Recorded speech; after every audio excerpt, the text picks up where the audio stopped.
In less than a decade, the Subaru Impreza has become a performance icon, especially the raw and radical 22B. It's the ultimate Impreza and the closest thing to a World Championship rally car that anyone will ever see on the road. Only 400 were ever built, and only 16 were ever officially imported into the UK.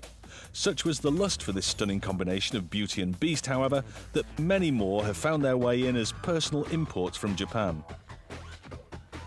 McLaren F1 stylist Peter Stevens provided the beauty with his eye-popping reworking of the Impreza theme.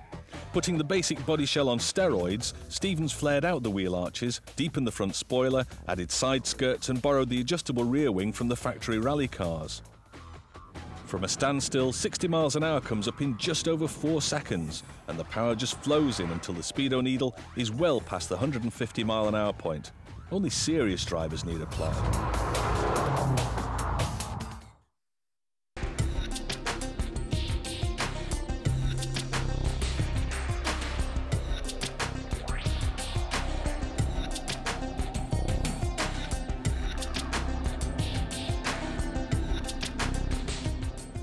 The unmistakable in-your-face profile of a car that's fast becoming a legend in its own lifetime, the Mitsubishi Lancer Evo.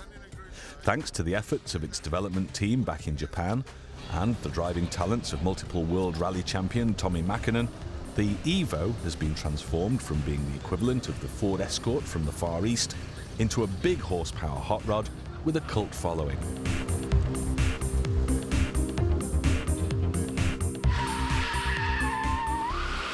This is the Castle Combe racetrack in Britain's southwest on a fine spring day in May 2001. The track is packed with one of its biggest crowds of the season, but there's no actual racing going on. What the spectators have turned out in their thousands to see are the members of the Mitsubishi Lancer Register having fun. The Register's Rally Supercar Day brings together Evos and others of that ilk for a day of track time linked to exhibitions and entertainment. Who needs racing when you've got this mix of speed and showtime?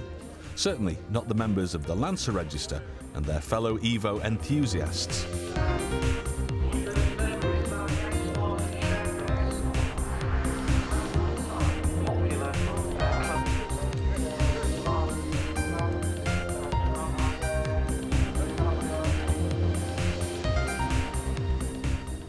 The Lancer first appeared in 1984 as a square and simple four-door version of Mitsubishi's Colt hatchback.